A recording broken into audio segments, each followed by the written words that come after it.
Kisah ini menceritakan tentang seseorang yang bernama Bilal bin Rabah. Ia adalah sahabat Rasulullah SAW. Bilal adalah seorang muazzin atau pelantun azan pertama di dunia.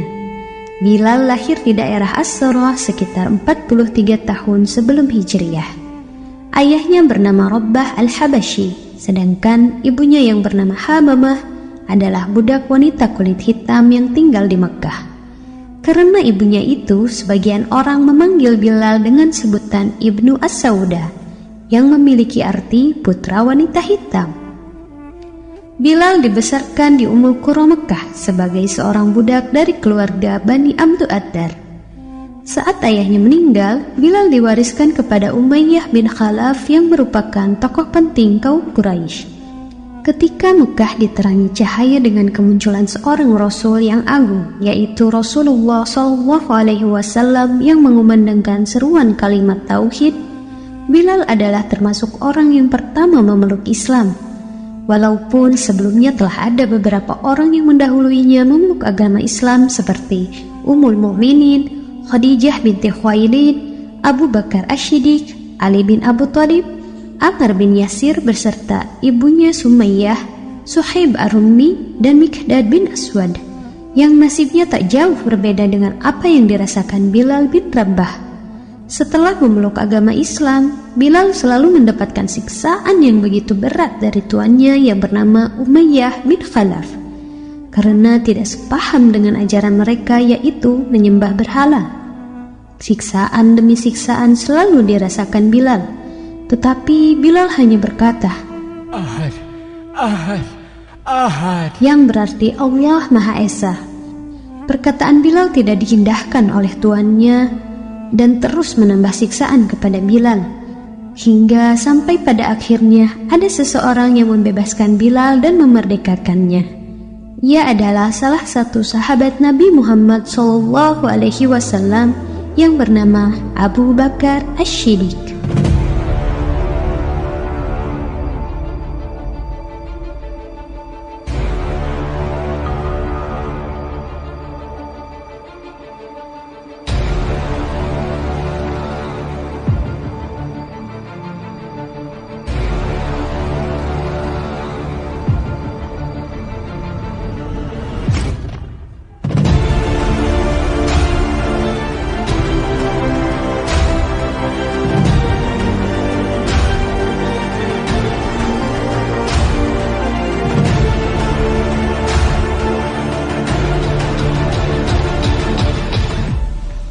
Bejo, apa kalian sudah dengar bahwa ada orang yang bernama Muhammad dan dia telah menghasut orang-orang agar mengikuti ajaran yang dia miliki?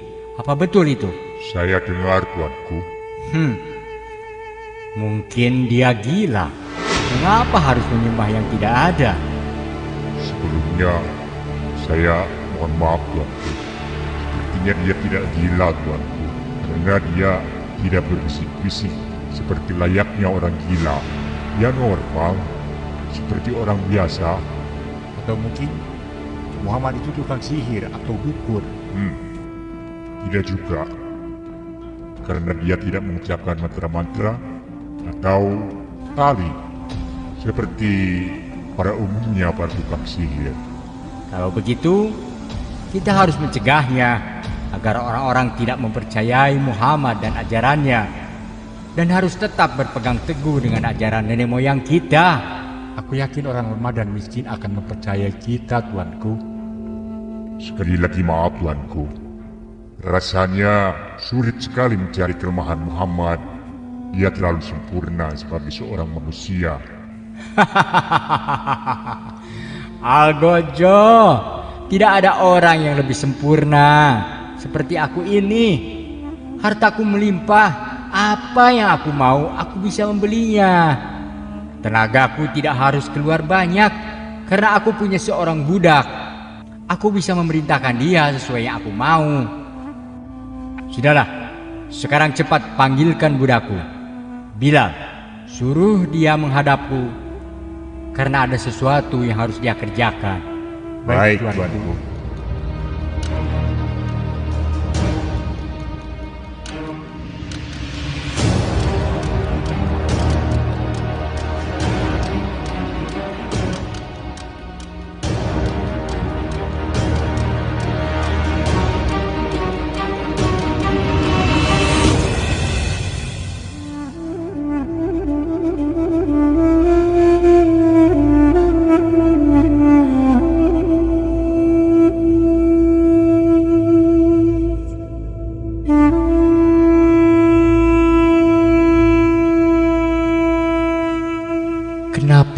hatiku resah dan menjadi gundah gulana setelah mengenalmu ya Muhammad.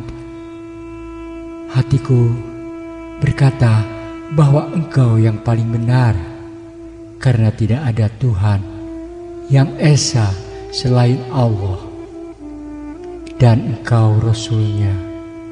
Aku merasa tentram jika aku mengingat Tuhanku Allah. Aku adalah seorang budak. Berilah kekuatan ya Allah dikala aku sedang merasakan lelah, dan berilah aku keyakinan yang lebih tinggi ya Allah. Aku percaya hanya Engkaulah Tuhanku satu-satunya, dan Muhammad adalah Rasul-Mu. Demi akidah, aku sanggup menjaganya walau harus nyawa yang harus kupertaruhkan. Hai Bilal, kamu sedang berbicara sama siapa? Dan Tuhan yang mana yang kamu sebut tadi? Oh, jangan-jangan orang ini salah satu pengikut Muhammad juga. Sepertinya begitu. Hai Bilal, sekali lagi aku tanya, Tuhan yang mana yang kamu sebut? Kamu belum tahu begitu bencinya Tuhanmu, Tuhan kita terhadap ajaran Muhammad. Ya sudah, sebaiknya kita seret saja dan kita bawa ke hadapan Tuhan kita Umayyah, biar dia tahu apa yang akan dirasakannya. Baiklah, mari kita bawa.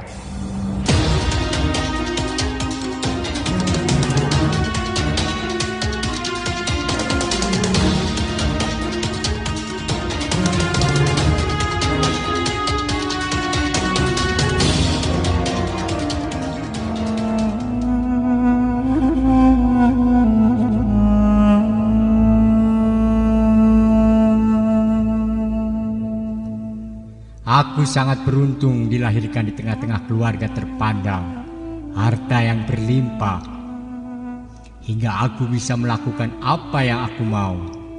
Permisi Tuan, ternyata rupanya dia adalah seorang pengikut Muhammad. Kenapa kalian bisa tahu? Begini Tuan, tadi ketika kami berdua mendatangi kamarnya, terlihat dia seperti orang gila, berbicara sendiri dan menyebut nama-nama Allah seperti apa yang dikatakan Muhammad. Hai Bilal, apakah betul yang dikatakan kedua algojoku? Coba katakan. Kenapa kamu diam? Oh, berarti betul apa yang dikatakan kedua algojoku ini. Hei Bilal, kamu adalah budakku, aku adalah tuanmu, dan kamu makan sebagian dari hartaku.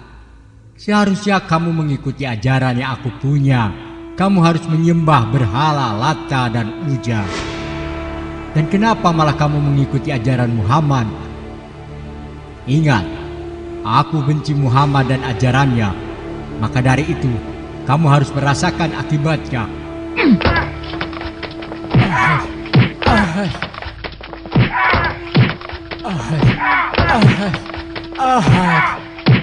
Sekarang kamu harus mengatakannya bahwa Tuhanmu adalah Lata dan Uja. Ahad, Ahad, Ahad. Ahad? Siapa itu Ahad? Algojo, siksa dia sampai mau menyembah Tuhan kita Lata dan Uja. Baik, katakan Tuhanmu adalah Lata dan Uja. Cepat.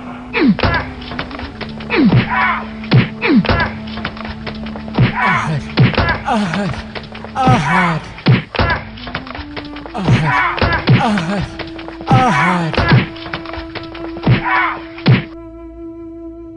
Bagaimana Algojo? Apa dia sudah mau menyebutkan Tuhan kita Lata dan Uja? Tidak Tuanku, dia begitu angkuh.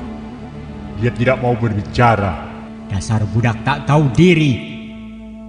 Lihat, di tanganku ada sebuah cambuk, dan cambuk ini akan mencabik-cabik tubuhmu. Kecuali kalau kamu mau mengikuti perintahku. Coba katakan, Muhammad itu gila, Muhammad itu pembohong. Lidahku tidak bisa mengatakannya Tuan. Oh. Berarti kamu lebih memilih cambuk ini dibanding mengatakan perintahku. Sekarang rasakan cambuk ini. Buka bajunya biar lebih terasa sakit di badannya. Baik.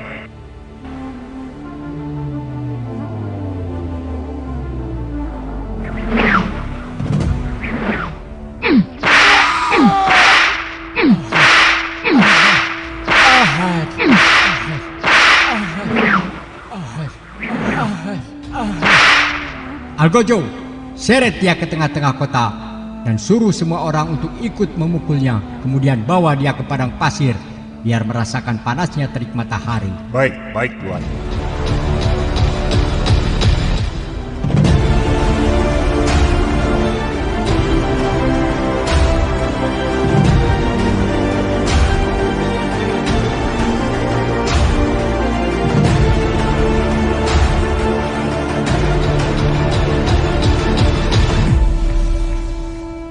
Kemudian Bilal bin Rabah diseretnya keliling kota Mekah agar semua orang mencemoohnya dan ikut menyiksanya atas perintah Umayyah.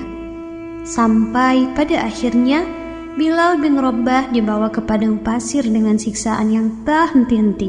Tapi Bilal bin Rabah tetap bertahan demi mempertahankan akidah. Ternyata tidak hanya Bilal yang dimerdekakan oleh Abu Bakar radhiyallahu anhu. Bahkan banyak para budak yang masuk Islam tapi disiksa majikannya. Abu Bakar radhiyallahu anhu lah yang memerdekakan mereka semua. Sehingga Allah subhanahu wa ta'ala mengabadikan kisah Abu Bakar dalam Al-Quran surah Al-Lail halaman 92 ayat 17-19. Allah berfirman, dan kelak akan dijauhkan orang yang paling takwa dari neraka itu, yang menafkahkan hartanya di jalan Allah untuk membersihkannya, padahal tidak ada seorang pun memberinya nikmat kepadanya, tetapi dia memberikan itu semata-mata karena mencari keridhaan Tuhannya yang maha tinggi, dan kelak dia benar-benar mendapat keridhaannya. Surah Al-Lail ayat 17-19.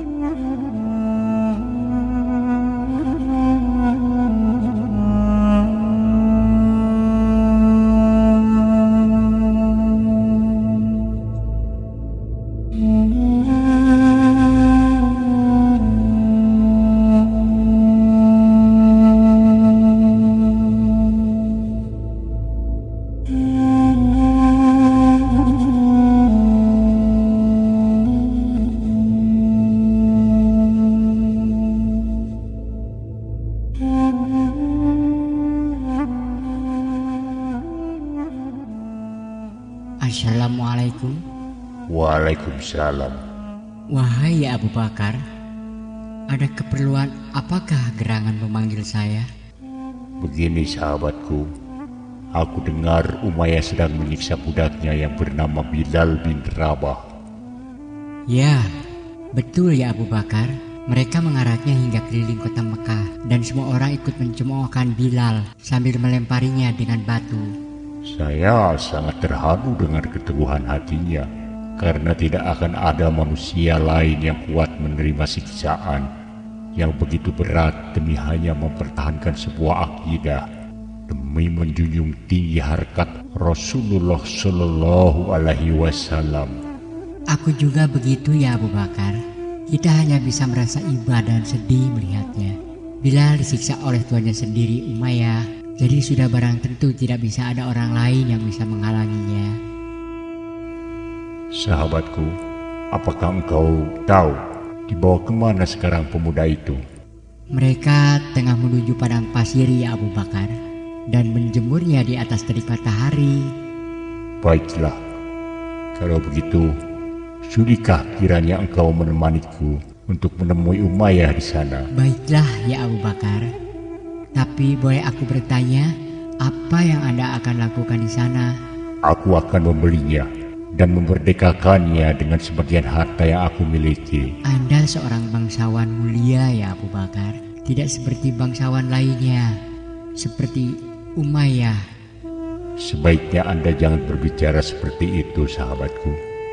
Kita semua sama di mata Allah. Mari kita pergi untuk menemui Umayyah. Baik ya Abu Bakar.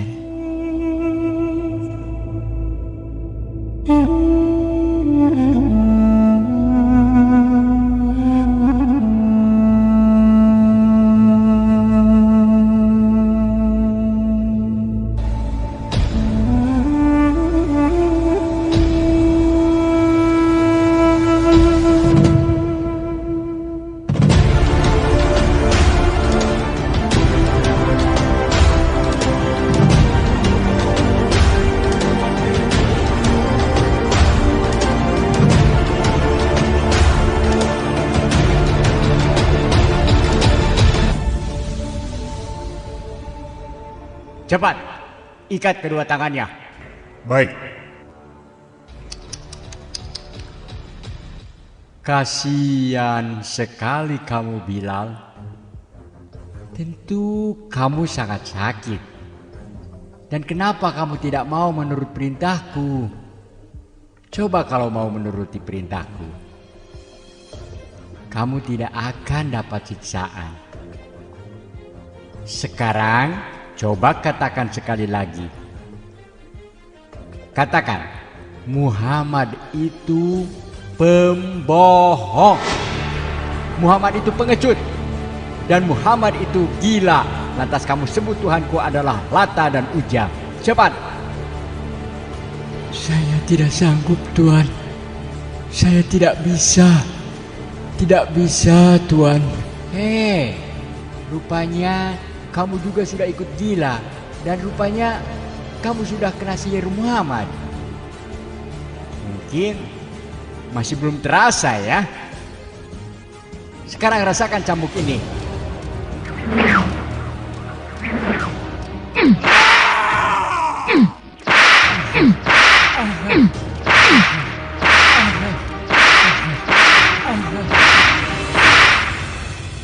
Algojo, siksa. Kemudian himpit dia dengan batu. Baik.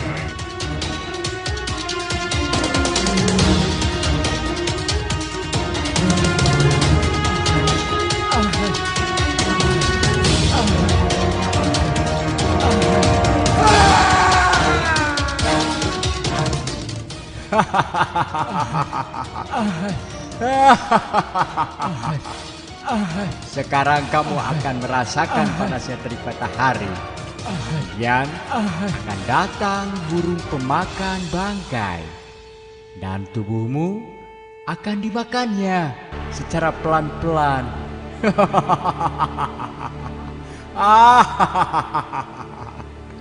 Hai Umayyah, daripada kamu menyiksa pemuda ini, lebih baik jualah budakmu ini kepadaku.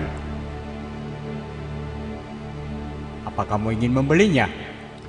Ya, aku akan membelinya dan memerdekakannya pemuda ini.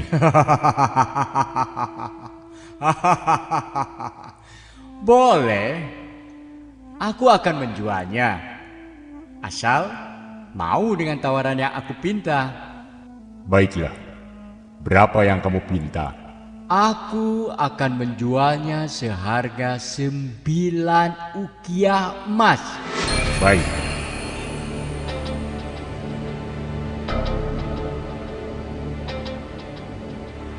Bebaskan. Anda tidak beruntung, Abu Bakar. Apa yang kamu maksud? Sebenarnya aku menggertak dengan harga 9 ukiah emas. Tapi ternyata kamu mau. Padahal kalau Anda tawar dengan 1 ukiah emas pun akan aku berikan. Justru menurutku Anda yang tidak beruntung, Umayyah. Maksud Anda? Ya, seandainya budakmu ini Anda tawarkan dengan seharga 100 ukiah emas pun tetap akan aku beli. Ya sudahlah. Sekarang Bilal menjadi milikmu. Silakan.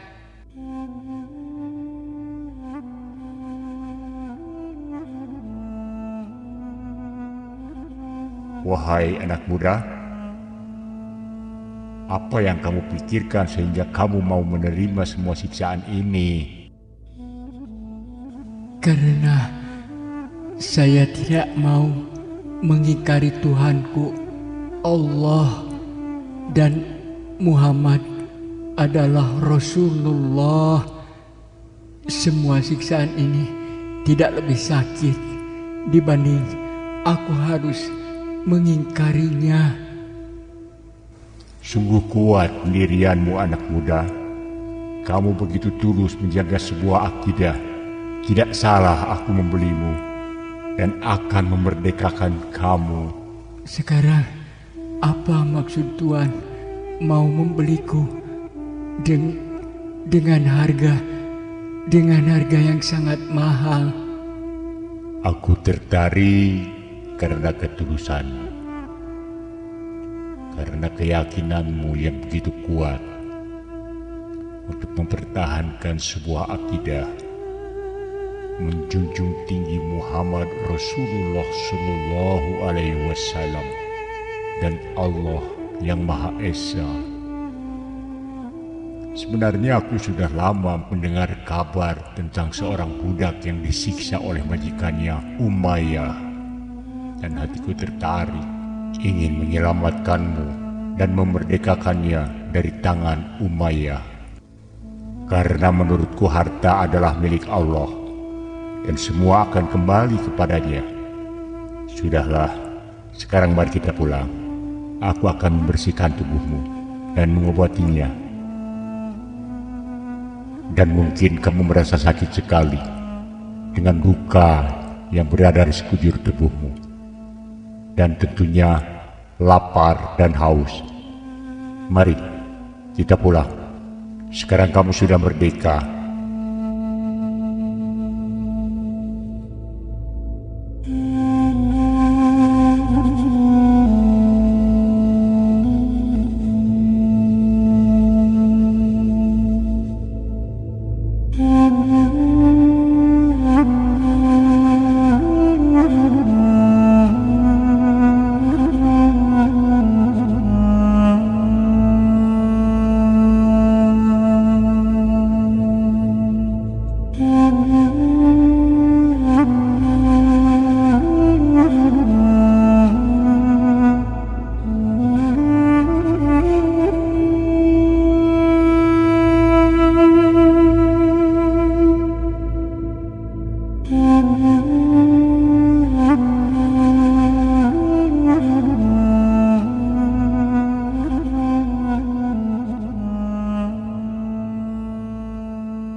Wahai Abu Bakar, Anda sudah membebaskan Bilal dengan sebagian hartamu. Apakah Rasulullah tahu tentang hal itu? Ya, beliau tahu. Karena aku telah berbicara padanya bahwa aku telah membelinya dan memerdekakannya dengan tebusan seharga 9 ukiah emas. Dan Rasulullah pun mau bersekutu denganku dengan mengganti sebagian hartaku yang telah aku keluarkan.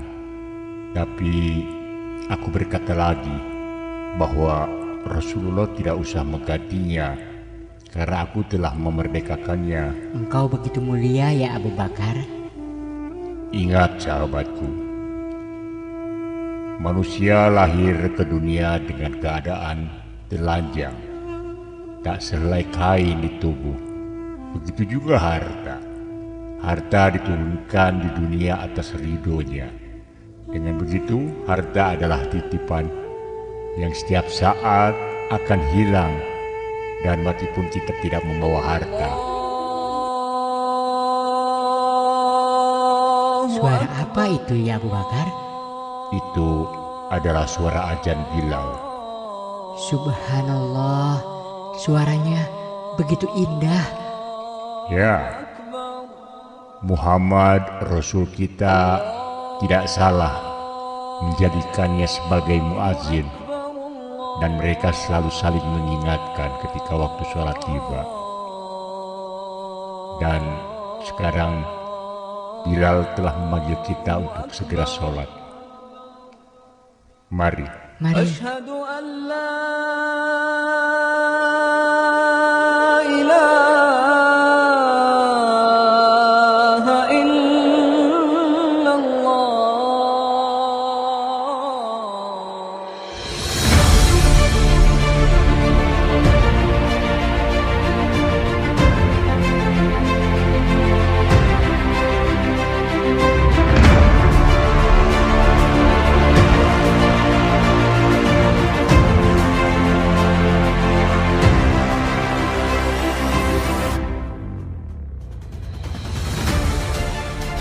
Demikianlah kabaret kali ini. Sampai berjumpa di lain kesempatan.